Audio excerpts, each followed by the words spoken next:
नमस्कार। बिहार में आज चुनाव का प्रचार का अंतिम दिन है और इस समय स्थिति जो है प्रचार से वो जो पिछला इलेक्शन था उससे दोनों पार्टियां प्लस में जा रही हैं।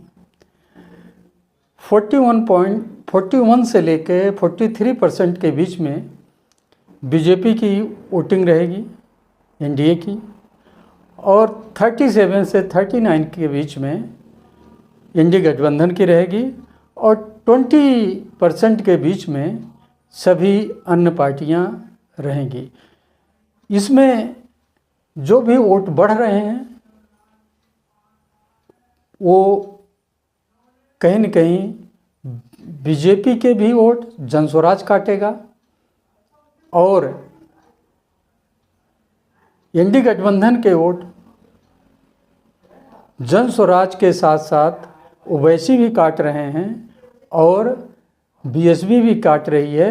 कुछ क्षेत्रीय पार्टियां भी छोटे स्तर पे हैं वो भी काट रही हैं, लेकिन ज़्यादा नुकसान जो है वो आरजेडी का हो रहा है। वोट परसेंटेज लगभग आसपास आना उतना मायने नहीं रखता, क्योंकि कहीं बल्क में ज़्यादा वोट पड़ जाता, कहीं मार्जिन बहुत कम होता है। तो इस चुनाव में मार्जिन कम होंगे, कुछ जगहों पर ज़्यादा भी वोट से जीतेंगे लोग। तो सारा समीकरण आप देखें कहाँ जा रहा है। युवाओं का झुकान जो है एनडीए से थोड़ा सा एम्प्लॉयमेंट की वजह से हट के आरजेडी की तरफ जा रहा है। मुस्लिम वोट जो आरजेडी में आता था वो कट के ओवैसी की तरफ जा रहा है, क्योंकि वो काफ़ी सीटों पे इलेक्शन लड़ रहे हैं, उनकी गठबंधन भी लड़ रहा है। इसी तरीके से आप देखेंगे जनस्वराज भी आरजेडी का वोट काट रहा है और बीजेपी का काट रहा है। बीएसपी भी बीजेपी के कुछ वोट काट रही, लेकिन ज़्यादा इंडी गठबंधन की काट रही है।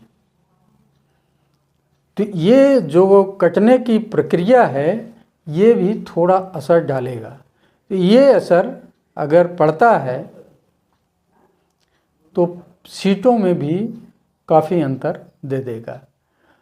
तो सीटों का जो परसेंटेज आप देखेंगे, जहां पिछली बार बीजेपी थी, एनडीए था, वहाँ उनकी सीटें कम हो सकती हैं, और जहाँ आरजेडी ज़्यादा थी वहाँ बीजेपी की सीटें बढ़ सकती हैं।